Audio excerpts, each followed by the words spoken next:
lives its entire life afraid of the wolf, only to be slaughtered and eaten by the shepherd. To the people of Mount Kenya, you know we are farmers. You know we have tea, we have coffee, we have milk, and that is the food crops that we rely on. Mr. Speaker, I happen to be elected as a director of KTDA, where we hold small-scale tea farmers and where we do business for the farmers. Mr. Speaker, we have had a problem, a huge problem, of monies being diverted to the said hotel in Kilifi. Last year, the money that was supposed to be going to distribute fertilizer, 53 million shillings, Mr. Speaker, was diverted to go to personal use at a hotel.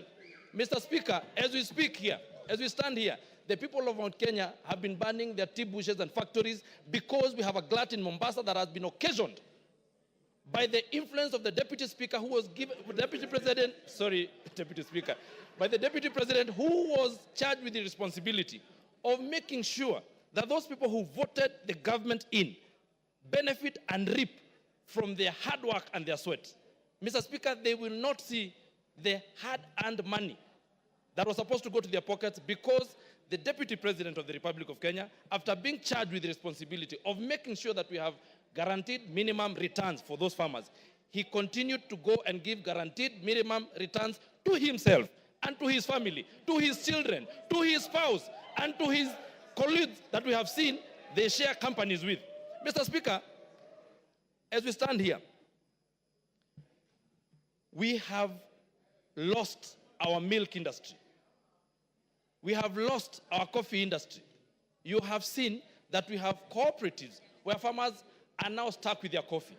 Because, again, the person who was charged with the responsibility of making sure that the sheep is safe is the one who went, took a knife, and ate the same sheep. Mr. Speaker, I know there might be some tension and people from the mountain feeling like everybody has been talking about the mountain, but even the mountain people are suffering, even us, because there's someone who just hides under the pretext that he's an honest man, he's a truthful man, but he's a truthful liar, Mr. Speaker.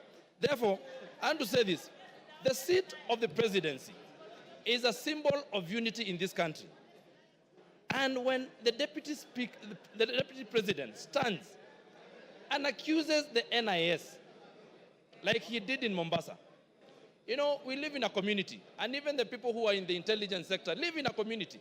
There is a community, a world community of intelligence. When you disparage such an office, such a high office that is supposed to make sure that you protect and give us protection in this country, Mr. Speaker, that to me is gross misconduct and it is impeachable. Mr. Speaker, when you go to State House and you say that you have put traps for some people not to access State House, yet they are members of this republic, yet there are people that we respect like Raila Odinga, Honorable Raila Odinga. Mr. Speaker, we say that we cannot continue like that because we had lived a very good life before this campaign started, from 2022, when people say that we are going to vote not anymore along the tribal lines. But we have seen that we have someone who has been given position of power and he has decided to use it for his own personal aggrandizement.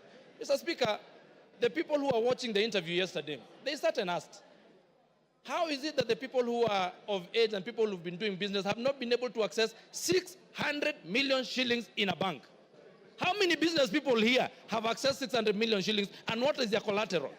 Mr. Speaker, you have had the deputy president lying in front of the television, saying that he has gotten this wealth from his brother, yet we know his brother has his heirs who are his sons and his widow, and those people are crying in Nyeri.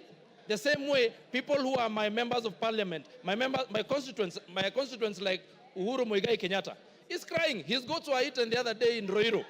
And he's the one who sanctioned the eating of his goats. In fact, he then comes and lies to us that he has apologized to the president, to the former president, who is not in the country. Your time is up. Ken Chonga. Asante mstahiki Spika kwa kunipatia nafasi hii nichangie mswada huu ambao uko mbele ya Bunge.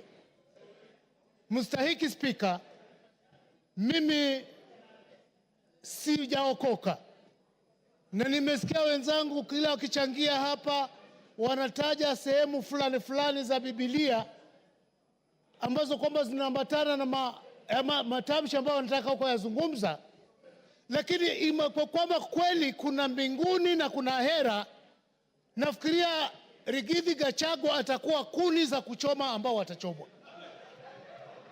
Na kisa na sababu, mstahiki Spika, ni uongo ambao kwamba Deputy President